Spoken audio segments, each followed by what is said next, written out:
This is Behind the Headlines, with behind-the-scenes analysis on issues affecting Pennsylvanians, sponsored by the Susquehanna Valley Center for Public Policy.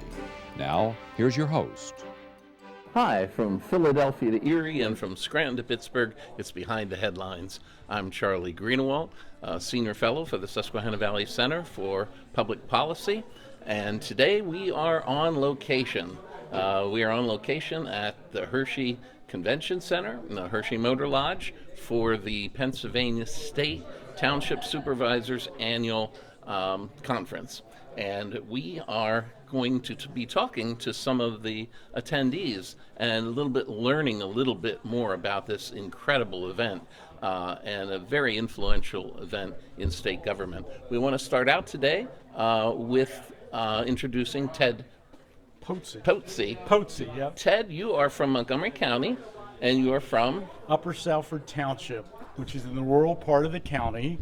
It's a small township, 3,200 people, but we do a lot of things in the county. We have the largest multi-day event in Montgomery County called the Philadelphia Folk Festival, where we invite about 20,000 people to a folk festival going on for over 60 years, longer than Woodstock.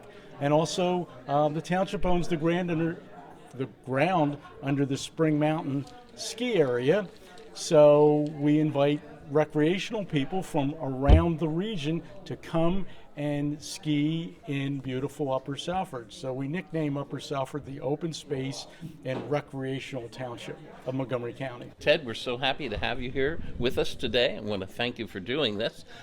You have been a township supervisor for quite some time, and therefore you've been actually coming to this conference for many years. Why don't you tell our viewers how many consecutive years you've been here? I've probably been here for over 30 years. I've been a township supervisor now, working on my 33rd year of continuous service.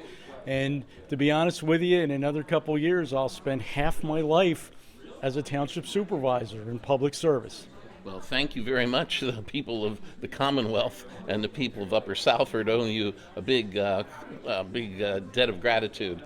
And this is a rare record to find in public service, someone that's been at work for so long.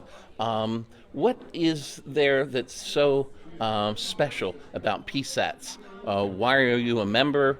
What have you learned? What have you gained from PSATS? What does the township gain from PSATS? I always had the philosophy of learn something new every day.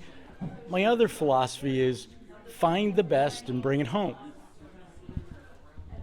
Coming to PSATS, you meet people from all over the state, 67 different counties, township supervisors from small to large, and some of them are sharing their good ideas. So sharing their good ideas, I learn and bring those home and try to implement in our small township.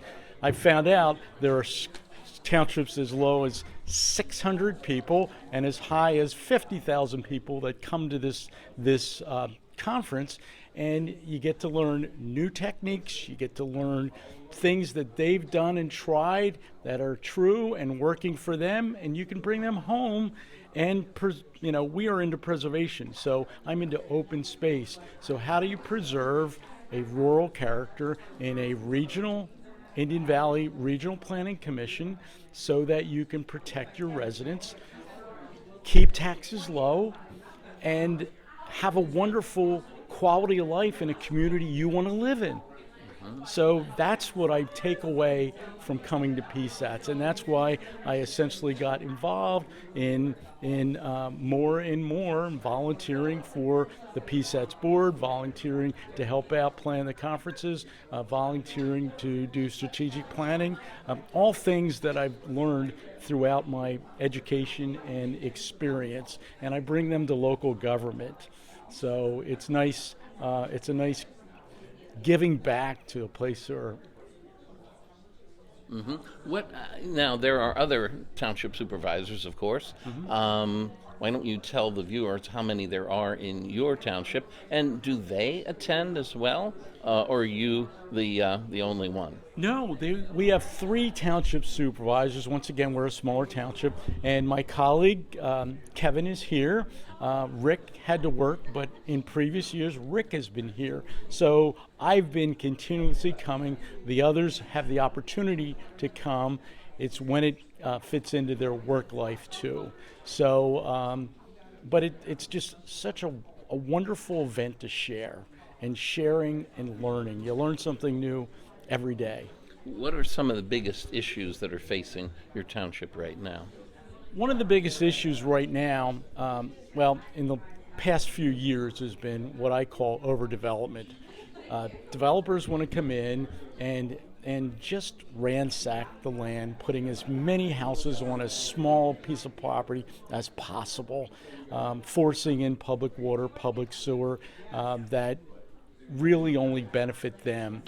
And what I call is it's a service to build communities and houses, but they're hit and run. They come in, they develop, they sell, they take their profit, and they leave. And then the township supervisors have the problems, the ongoing problems, the police, the fire, the problems with the sewer plant. And what happens is state government mandates, state government say you have a sewer plant. We don't, thank God. We don't have a sewer plant, but DEP cranks down the requirements. So all of a sudden, a township finds themselves spending $1 million or $2 million to meet the new stringent water requirements, which really, so we say we're an open space township. The air, the farmland cleans the water. The air is created by all the trees. It takes the CO2 and gives us air to breathe.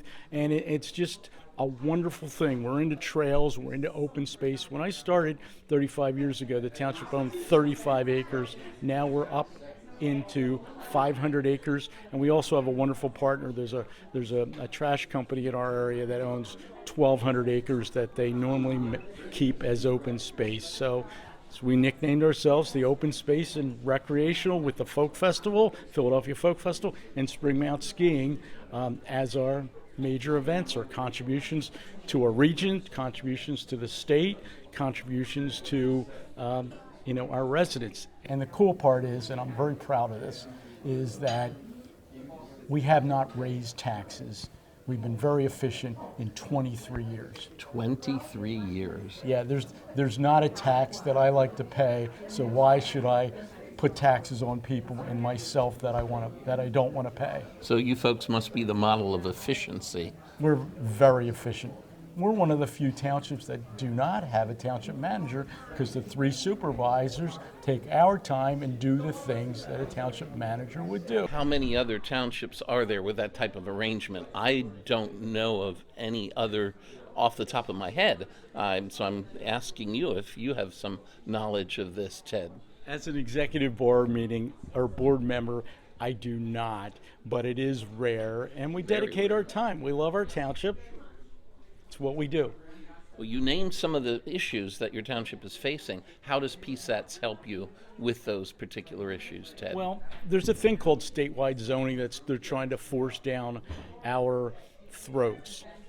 Local people understand what's going on in their community. When I go to the supermarket, I hear it. When I go to the hardware store, I hear it. When I'm gassing up my car, I hear it.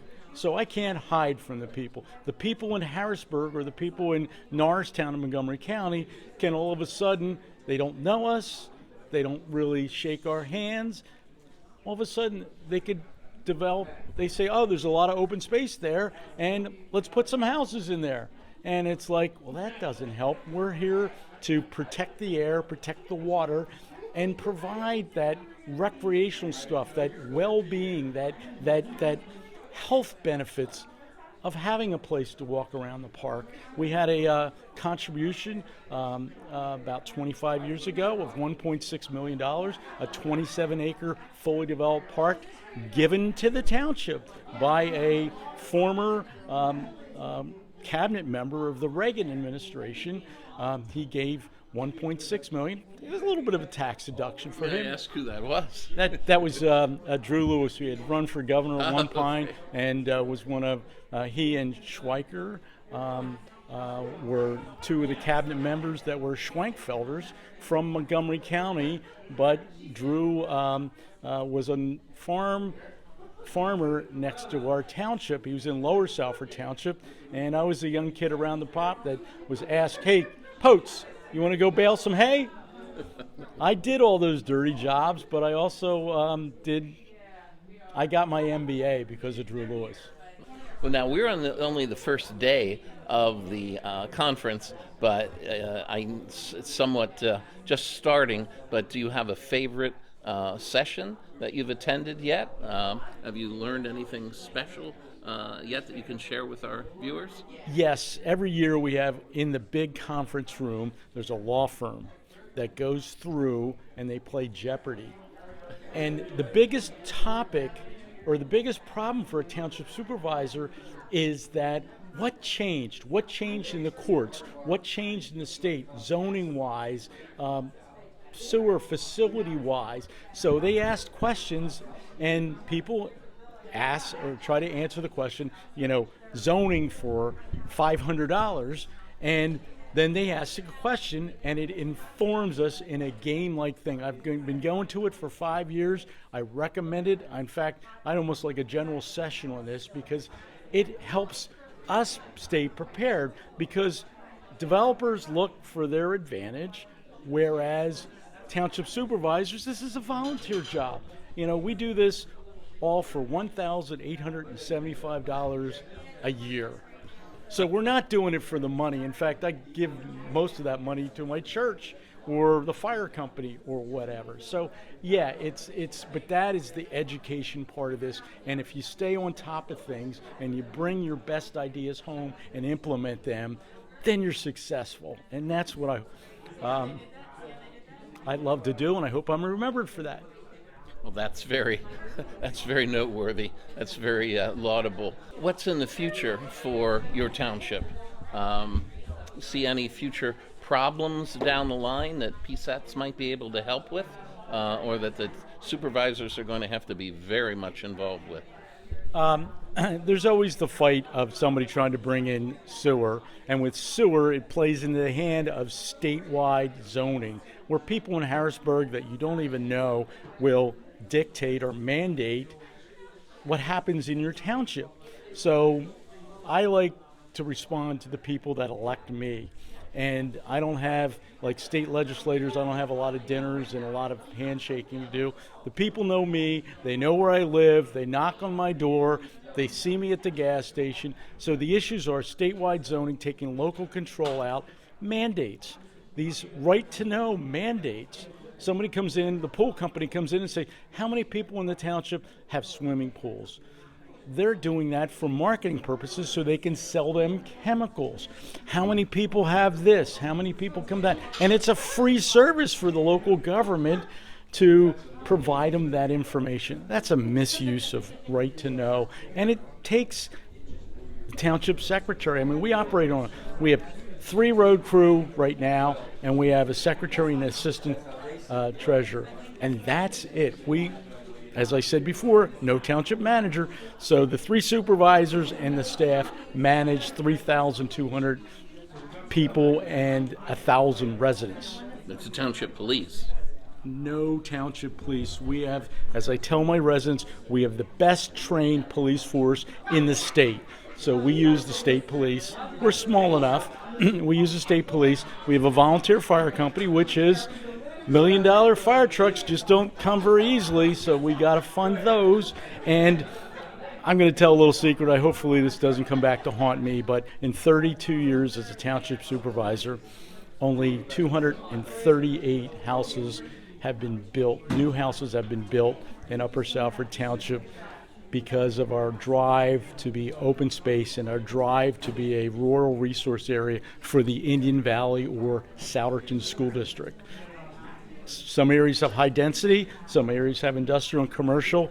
We've given those to our neighbors as one region, regional planning, and now Salford Township and Upper Salford Township are the rural resources, recreation, ski slopes, folk festivals, clean air, clean water, the Perkiomen Trail. We have all those amenities. So development has slowed down because it's very expensive, but we use open space and conservation zoning, and it's been successful for Upper Salford Township, especially in Montgomery County, which is right next to Philadelphia, and that development or suburban sprawl is still continuing to come out. Well, Ted, the secret's out that Upper Salford has a high quality of life, and you may be having a lot of people from around the Commonwealth who view us every week coming in to look for a home with you. Well, we have limited supply, but Charlie, it was my pleasure. This was truly an honor to be on and be interviewed. Behind the headlines, and to be interviewed by you. Thank you. Thank you very much. It You're was welcome. an honor to interview you too. Well, great. And hold on, we'll be right back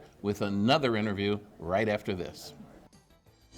Behind the Headlines is brought to you as a public service by the Pennsylvania State Association of Township Supervisors, the largest, most influential municipal association in the Commonwealth. Since 1921, PSATS has been preserving and strengthening township government and securing greater visibility and involvement for townships in the state and federal political arenas. Covering 95% of Pennsylvania's land mass, townships represent 5.5 million residents, more than any other type of political subdivision in Pennsylvania. Additional underwriting provided by the Worrell Corporation Foundation, based in Carlisle, Pennsylvania, by the Edward H. and Jeannie Arnold Foundation, and by the Pennsylvania Manufacturers Association. Business in Pennsylvania is our business. Behind the Headlines is also supported as a public service by the Pennsylvania Highway Information Association, the go-to source to learn about transportation projects and issues. Visit pahighwayinfo.org. Hi, welcome back to Behind the Headlines. We are on location today, and we are at the Hershey Motor Lodge, and we are at the annual conference for the Pennsylvania State Association of Township Supervisors. We have another township supervisor that we're going to interview as well, and his name is Corey Lucas. Corey, why don't you tell the viewers where you're from? Yes. I am from Clinton County, Lock Haven. It lies between Williamsport and State College. Williamsport's to the east, State College is to the west of us. My township is Dunnstable Township. We're a small rural township with approximately 1,005 residents. In the municipality, we don't have much industry in our township. We are primarily housing, such as housing developments and an isolated camper cabin here or there. What's quite notable in your instance is I have to comment on it. Your youth. You must be one of the youngest township supervisors in the Commonwealth of Pennsylvania. Is that true? When I started my township supervisor career, my father retired after 35 years of serving the residents, and I was appointed to fulfill his unexpired position.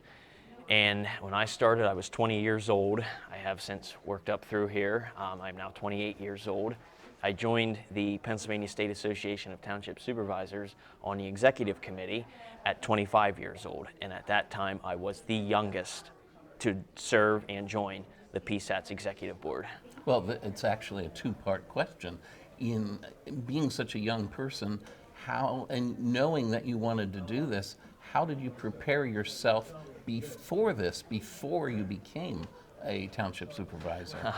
The joke always was where my dad was, I was, and that was from as a toddler up to a grown man. I would follow my dad everywhere, attend township meetings, attend the county conventions that he was part of, the county association. He worked his way up through the ranks, starting at member at large, clear to vice president, second vice, first vice, all that. And so I was with him at all county conventions, got to know Dave and the staff from PSATS as they would travel to our county conventions.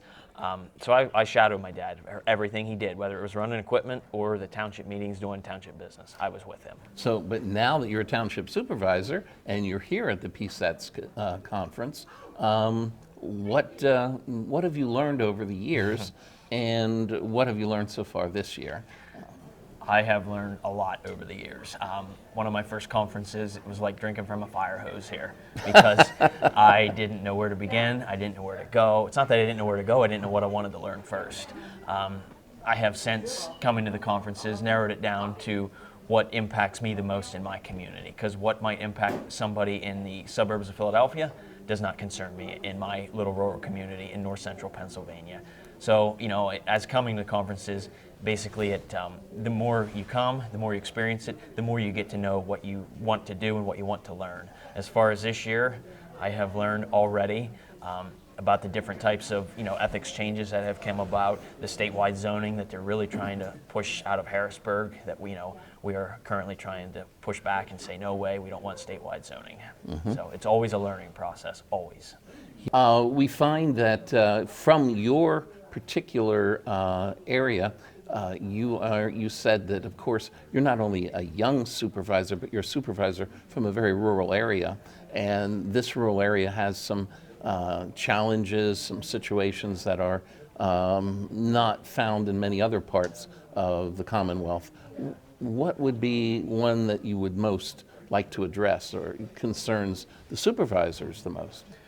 One of my biggest concerns is the Act 13 natural gas impact fee that we started to receive for the natural gas that was being extracted underneath our feet in our home communities. When the process first started, our little rural township was receiving thousands of dollars, which was very beneficial. We have no industry. We have no businesses to bring in, the earned income tax, the business privilege tax, everything that these bigger townships have, we didn't have. What did you use the money for at that time? There was limited uses. You could use it for road and building repairs, equipment purchases, up to a certain threshold. And what we did was a lot of road repairs. We had roads that were very deteriorated. We only have one dirt road in our township. We were very fortunate to be able to pave or tar and chip the remaining roads. But with that comes maintenance, and we needed the money there in order to maintain those roads. So that's where Act 13 really came in. Now, since it started, it has considerably started dropping. We are now down to receiving $5,000 versus the multi-thousands that we were once receiving. And why is that? Is it because of the decline in the supplies of gas that are being found at this point? Yes. Whenever they first introduced the gas boom to our area, you could sit on your front porch and watch hundreds and hundreds and hundreds of tractor trailers hauling water and sand and equipment and you name it, anything that goes along with a gas well. Now you may see one or two and that's it. So they did their boom, they came in, they knocked it out, they drilled a bunch of wells, but now comes the thing, those wells are only good until they can start running pipelines to carry the gas away from the wells. So they did all their legwork up front and then they left. We haven't seen them since. So that's where the natural gas impact fee starts declining. When they quit working, quit drilling wells, that's where we start losing out. So what's in the future for your township in terms of economic development and in terms of the energy and energy development?